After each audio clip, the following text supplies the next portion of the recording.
बिस्मिल्लाहिर्रहमानिर्रहीम। अस्सलाम वालेकुम नाज़रीन, आप देख रहे हैं पुराम अंदर की बात फयाज राजा के साथ और आप देखते हैं मुझे मेरे यूट्यूब चैनल और फेसबुक पेज के ऊपर। नाज़रीन, आज की इस वीडियो के अंदर हम आपको एक इंतहाई अहम तरीन बड़ी ब्रेकिंग और एक्सक्लूसिव न्यूज़ बताएंगे। नाज़रीन, वो खबर यह है कि इस्लामाबाद के इंतहाई आला सतही अहम तरीन ज़राए ने यह दावा किया है कि वज़ीर आज़म पाकिस्तान इमरान खान के खिलाफ सुप्रीम कोर्ट में एक खिचड़ी पक रही है। इसकी तफसीलात और इस हवाले से कुछ हकायक जो हैं वो आज की वीडियो के अंदर हम आपके सामने रखेंगे। इन मालूमात के बाद, इस दावे के बाद जो है वो कुछ सवालात हमारे सामने पैदा होते हैं। उनमें सबसे बड़ा और अहम सवाल ये है उन मालूमात की रोशनी में कि क्या सुप्रीम कोर्ट के 2 जज इस वक्त कप्तान इमरान खान के खिलाफ हैं और क्या खतरा इमरान खान के खिलाफ अभी टला नहीं है और क्या वो अपनी 5 साल आईनी मुद्दत पूरी कर पाएंगे। नाज़रीन, ये आज की वीडियो इंतहाई अहम इसलिए है कि खास तौर के अंदर पाकिस्तान के वो जमहूरी हल्के और वो लोग जो ये चाहते हैं कि पाकिस्तान में जमहूरियत चलती रहे और मुंतखब वज़ीर आज़म इमरान खान जो हैं वो अपने 5 साल उनका जो आईनी इक़्तिदार है उसकी मुद्दत पूरी करे, उन सब के लिए ये वीडियो पूरी तौर से सारी वीडियो जो है वो देखना और इसको सुनना और समझना ज़रूरी है और इसका एक बैकग्राउंड है। उस हवाले से मैं आपको ये बताऊं कि नाज़रीन, पाकिस्तान के अंदर पार्लिमानी निज़ाम जमहूरियत है, लेकिन बदकिस्मती से पार्लियामेंट ही पाकिस्तान के अंदर माजी में वो ऐसा इदारा रहा है जिसको सबसे कम अहमियत दी जाती रही और 3 जो रियासत के इंतहाई अहम तरीन सतून हैं, यानी इंतजामिया और हुकूमत जिसके सरबराह वज़ीर आज़म पाकिस्तान है, जबकि मिलिट्री इस्टेब्लिशमेंट जिसके सरबराह आर्मी चीफ और पाकिस्तान की आला अदलिया जिसके सरबराह चीफ जस्टिस ऑफ पाकिस्तान होते हैं। माजी में अगर देखा जाए तो ये जो 3 अहम तरीन सतून हैं, इनके दरमियान इख्तलाफात के नतीजे में जो है वो हुकूमतें जाती रही हैं। 70 की दहाई के अंदर जब फौज ने इक़्तिदार के ऊपर कब्जा किया तो आर्मी चीफ और वज़ीर आज़म के दरमियान इख्तलाफात पैदा हुए। उसके बाद 90 की दहाई के अंदर सदर के पास जो थी वो 8वीं आईनी तरमीम पे से असम्बली तोड़ने का इख्तियार था, लेकिन उस वक्त भी ये जो तीनों सतून हैं, चीफ जस्टिस, आर्मी चीफ और वज़ीर आज़म पाकिस्तान, इन तीनों के दरमियान जब भी जो है वो मामलात ख़राब हुए तो हुकूमत अपनी मुद्दत पूरी नहीं कर सकी। बल्कि 90 की दहाई के अंदर तो जब सुप्रीम कोर्ट के ऊपर मुस्लिम लीग नवाज ने हमला किया तो उस वक्त के जो चीफ जस्टिस सजाद अली शाह थे उन्हें छुप कर जो है वो पनाह लेना पड़ी और नवाज लीग के उस दौर के अंदर सुप्रीम कोर्ट को भी 2 हिस्सों में तकसीम कर दिया गया। माजी करीब के अंदर भी अगर देखा जाए तो यूसुफ गिलानी भी अपनी आईनी मुद्दत इसलिए पूरी नहीं कर पाए क्योंकि उनके हवाले से सुप्रीम कोर्ट से एक फैसला आया, जबकि मियां नवाज शरीफ के हवाले से भी सुप्रीम कोर्ट से ही एक फैसला आया। और कुछ हल्के इस वक्त अहम तरीन हल्के ऐसे हैं जो ये चाहते हैं, जराए का ये दावा है कि वज़ीर आज़म पाकिस्तान इमरान खान जो है वो अपनी आईनी मुद्दत पूरी ना करें। उनकी पूरी ये कोशिश है। पहले पीडीएम की तहरीक आई, वो नाकाम हुई, फॉरेन फंडिंग केस का मामला आया और उसके बाद वो भी नाकाम होता दिखाई दे रहा है। और आज की ताज़ा तरीन डेवलपमेंट ये है, बैकग्राउंड में जाने से के साथ साथ मैं आपको ये बता दूं कि अरकान पार्लियामेंट को तरक्याती फंड देने के हवाले से सुप्रीम कोर्ट ऑफ पाकिस्तान ने एक जो है वो नोटिस लिया है। उस हवाले से जो तफसीलात हैं वो नाज़रीन आज की इस वीडियो में हम आपके सामने रखेंगे। खबर कुछ यूं है कि सुप्रीम कोर्ट ने वज़ीर इमरान खान की जानिब से अरकान असम्बली को तरक्याती फंड देने का नोटिस ले लिया। जस्टिस काजी फायज ईसा और जस्टिस मकबूल बाकिर पर मुश्तमिल 2 रुकनी बेंच ने एक केस की समाअत के दौरान मामले का नोटिस लिया और अटारनी जनरल को तलब किया। जस्टिस काजी फायज ईसा ने अटारनी जनरल से कहा कि अखबार में पढ़ा है कि वज़ीर आज़म इमरान खान पार्लियामेंटेरियन को तरक्याती फंड देने का उन्होंने फैसला किया है। क्या वज़ीर आज़म का तरक्याती फंड देना आइन, कानून और अदालती फैसलों के मुताबिक है? जस्टिस काजी ने कहा कि अटारनी जनरल हुकूमत से हदायत लेकर अदालत को आगाह करें। अगर ये तरक्याती फंड कानून के मुताबिक हुए तो मामला खत्म कर देंगे और अगर तरक्याती फंड आइन के मुताबिक ना हुए तो ज़ाब्ते की कार्रवाई के लिए मामला चीफ जस्टिस को भिजवाया जाएगा। जस्टिस काजी ने इसके बाद बाकायदा ऑर्डर लिखवाया और अटारनी जनरल के साथ साथ चारों जो एडवोकेट जनरल हैं उनको भी नोटिस जारी करते हुए जुमेरात को बल्दियाती इंतखाबात के केस के साथ ही, यानी बहुत जल्द जो है वो उसका जवाब देने का हुक्म दिया। इस दौरान अटारनी जनरल का यह कहना था कि हुकूमत से हदायत लेकर अदालत को आगाह करूंगा, जो भी काम होगा वो कानून, आइन और अदालती फैसलों की रोशनी में होगा। नाज़रीन, जस्टिस काजी फायज ईसा के खिलाफ सुप्रीम जुडिशल कौंसिल के अंदर एक रेफरेंस दायर किया गया था। वज़ीर आज़म पाकिस्तान की मंजूरी थे, वज़ारत कानून ने उन्हें भेजा और उसके बाद सदर ने यह रेफरेंस जो है वो आला अदालतों को भेजा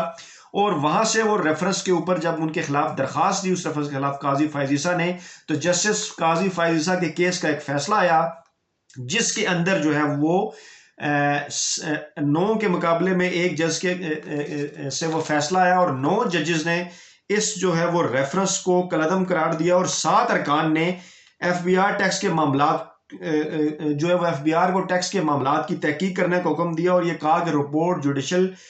कौंसल सुप्रीम जुडिशल कौंसल को भेजी जाए और अगर इस तहकीकात में जस्टिस काजी फायज ईसा के खिलाफ कोई चीज सामने आती है तो सुप्रीम जुडिशल कौंसिल आइन की आर्टिकल 209 के तहत अस्कुट नोटिस लेकर कार्रवाई कर सकती है। नाज़रीन, इस दौरान जो है वो जस्टिस काजी फायज ईसा की जानिब से रिमार्क्स में भी और बाज़ उनके बयानात की जानिब से भी और उनकी अहलिया के बयानात की जानिब से भी वाज़ेह तौर पर वज़ीर-ए-आज़म पाकिस्तान इमरान खान के खिलाफ जो है वो बयानात सामने आते रहे और माजी में कई केसेस में भी जस्टिस काजी फायज ईसा जो है वो वज़ीर-ए-आज़म पाकिस्तान इमरान खान के खिलाफ जो है वो रिमार्क्स दे चुके हैं। अहम तरीन बात यह है कि इससे पहले माजी में अगर आला अदालतों ने इंतजामिया के किसी काम में मुदाखलत की तो हमारे वो मखसूस सहाफ़ी हजरात और एक लिबरल मीडिया का जो ग्रुप है, लिबरल माफिया जिसे कहा जाता है, एक पाकिस्तानी सोसाइटी का, उनकी जानिब से इस बात पर तो एतराज़ किया जाता रहा कि आला अदलिया इंतजामिया के काम में मुदाखलत ना करे, लेकिन जस्टिस काजी फायज ईसा की जानिब से ऐसे रिमार्क्स और इस किस्म के मामलात के बाद इमरान खान के बुग्स में इस किस्म के उनकी जानिब से कोई बयान जो है वो सामने नहीं आए, बल्कि एक तरह से उन्होंने आला अदलिया से भी पहले उन्होंने एस्टेब्लिशमेंट से उम्मीद लगाई और फिर आला अदलिया से भी इस बात की उन्होंने उम्मीद लगाई वहां पर मौजूद कुछ जजेस से कि शायद उनके किसी ऐसे केस या ऐसे रिमार्क या ऐसे मामले से वज़ीर-ए-आज़म पाकिस्तान इमरान खान किसी मुश्किल में आ जाएं और वो जो अपनी मुकर्ररा आइनी और कानूनी मुद्दत है वो पूरी ना कर पाएं। अहम तरीन नाज़रीन बात यह है कि जिन 7 जजेस ने, सुप्रीम कोर्ट में जजेस की तादाद 17 हुआ करती है, इस वक्त एक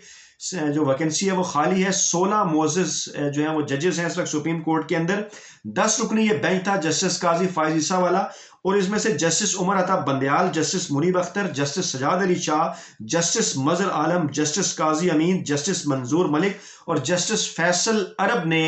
अगरचा इस रेफरेंस को कलअदम करार दिया, लेकिन एफबीआर को यह हुक्म दिया कि इस मामले की मजीद जो है वो तहकीक की जाए और अगर गिल्टी करार पाते हैं जस्टिस काजी फायज ईसा तो आइन के आर्टिकल 209 के तहत सुप्रीम जुडिशल कौंसिल जो है वो अस्कुत नोटिस लेकर कार्रवाई करेगी। नाज़रीन, इसमें अहम तरीन बात यह थी कि 3 जजेस जो है, एक तो जस्टिस जहिया आफरीदी ने तो बाकायदा उस वक्त जो इख्तलाफी नोट लिखा, उन्होंने इस रेफरेंस को ही दायर करने को ही गैर आइनी करार दिया और इसके साथ साथ उन्होंने जो है वो बाकायदा जो है वो कार्रवाई करने का भी मुतालबा किया उन अफराद के खिलाफ जिन्होंने ये रेफरेंस भेजा। जबकि 2 जो जस्टिस साहबान थे, जस्टिस मकबूल बाकिर और जस्टिस मंसूर अली शाह, उन्होंने जो है वो जस्टिस काजी फायज ईसा के हक में इख्तलाफी नोट भी लिखे और उनकी जानिब से भी ये कहा गया कि इस हवाले से जो इस रेफरेंस भेजे जाने के जिम्मेदार हैं उनके खिलाफ कार्रवाई की जानी चाहिए। इसमें जो जस्टिस मकबूल बाकर है उनकी जानिब से 68 सफ़ात का इख्तलाफी नोट जो है वो सामने आया, जबकि जस्टिस मंसूर अली शाह की जानिब से 65 सफ़ात का। अच्छा नाज़रीन, जस्टिस मकबूल बाकिर का जो इख्तलाफी नोट था उसमें यह कहा गया कि मुल्क की सियासत के मरकजी धारे में शामिल कुछ सियासी जमातें और खुफिया इदारे जस्टिस काजी फायज ईसा को रुकावट समझते हुए उनको रास्ते से हटाना चाहते थे। वज़ीर-ए-आज़म किसी भी शख्स के इनकम टैक्स के मामलात की तफसीलात हासिल करने के मज्जाज नहीं। जस्टिस फायज ईसा के खानदान की टैक्स की मालूमात शिकायत कुनिंदा को क्यों दी गई, शिकायत कुनिंदा को मालूमात किस ने फीड की, वो वही कहानी का असल किरदार है और जस्टिस काजी फायज ईसा को गैर कानूनी तरीके से हटाने की कोशिश की गई। नाज़रीन, जस्टिस मकबूल बाकिर ही जिन्होंने ये इख्तलाफी नोट लिखा जस्टिस काजी फायज ईसा के हक में, क्या ये महज इत्तफाक है कि आज वो उसी बेंच का हिस्सा थे जस्टिस काजी फायज ईसा के साथ जस्टिस मकबूल बाकिर, जो ये समझते हैं कि उनके खिलाफ जो है वो कुछ इदारों ने साजिश की और गैर आइनी तरीके से जस्टिस काजी फायज ईसा को हटाना चाहते थे। आज जस्टिस काजी फायज ईसा के साथ ही वो उस बेंच का हिस्सा थे जिस 2 रुकनी बेंच ने एक और केस के दौरान इस मामले का नोटिस लिया, अटॉर्नी जनरल को तलब किया और कहा कि वज़ीर-ए-आज़म पाकिस्तान इमरान खान के हवाले से खबर छपी है कि वो अरकान पार्लियामेंट को जो है वो तरक्याती फंड देना चाहते हैं। माजी में भी इस हवाले से वज़ीर-ए-आज़म तरक्याती फंड देते रहे हैं। ये एक बड़ी लंबी चौड़ी डिबेट है, इस हवाले से अदालती फैसले भी आए हैं। देखना यह है कि किस तरह से वो इसको गैर कानूनी करार देंगे। ताहम बाज़ ज़राए ने यह दावा किया है कि ये रिमार्क्स और उसके बाद अटॉर्नी जनरल को तलब किया जाना और उसके बाद नोटिस दिया जाना यह बात जाहिर करता है कि सुप्रीम कोर्ट के अंदर इमरान खान के हवाले से कुछ ना कुछ खिचड़ी जरूर पक रही है। और बाज़ ज़राए का यह दावा है कि 2 या 3 जो जजेस हैं वो वज़ीर-ए-आज़म पाकिस्तान इमरान खान के हवाले से जो है वो कुछ उन ज़राए ने ये दावा किया है कि कुछ जो है वो ग्रजेस रखते हैं, क्योंकि वज़ीर-ए-आज़म पाकिस्तान की जानिब से जो है वो रेफरेंस दायर किया गया था, जो सदर पाकिस्तान को भेजा गया, वज़ारत कानून ने उन्हें भेजा, उन्होंने सदर पाकिस्तान को भेजा जस्टिस काजी फ़ैज़ ईसा के हवाले से, और वो ये सवालात उठा रहे हैं कि क्या ये महज इत्तफाक है कि जस्टिस मकबूल बाकिर, जिन्होंने जस्टिस काजी फ़ैज़ ईसा के हक में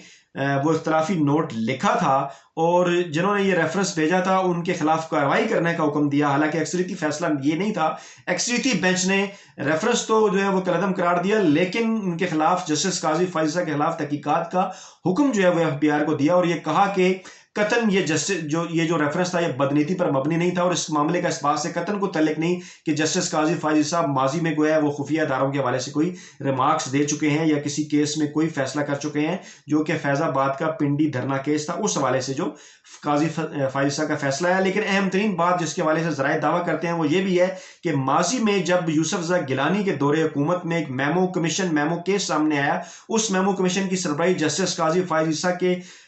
पास थी और बाज़ रज़ाए का ये दावा है कि उसमें मुकम्मल तौर पर जस्टिस काजी फ़ैज़ ईसा ने जमहूरी हुकूमत के खिलाफ जो है वो उन्होंने अपनी पोजीशन ली और इस्टेब्लिशमेंट को उन्होंने फ़ायदा उठाया और जिसके उसको फ़ायदा दिया, जिसके नतीजे में जो है वो यूसुफ रज़ा गिलानी की हुकूमत भी जो है वो कमज़ोर हुई और वो पीपल्स पार्टी की जो हुकूमत थी वो उस बात से कमज़ोर हुई और अदलिया के हवाले से उसके बाद के ऊपर इल्ज़ामात भी लगे कि अदलिया मुस्लिम लीग नवाज की हुकूमत के साथ तो खड़ी रहती है, लेकिन पाकिस्तान पीपल्स पार्टी की हुकूमत के खिलाफ जो है वो उनके मामलात के अंदर जो है वो दखलंदाजी करती है। इस हवाले से नाज़रीन दो तीन अहम तरीन चीज़ें और भी मैं आपके सामने रखना चाहूँगा। इस वक्त अगर मुस्तकबिल के चीफ जस्टिस ऑफ पाकिस्तान की फहरिस्त देखी जाए तो चीफ जस्टिस गुलजार अहमद जो कि 21 दिसंबर 2019 को आए थे अपने ओहदे पर, वो 1 फरवरी 2022 तक इस ओहदे पर रहेंगे। जस्टिस उमर अता बंदयाल 2 फरवरी 2022 को आएंगे और 16 सितंबर 2023 तक इस ओहदे पर रहेंगे, जबकि काजी फ़ैज़ ईसा 7 सितंबर 2023 को इस ओहदे पर आएंगे और 26 अक्टूबर 2024 तक रहेंगे।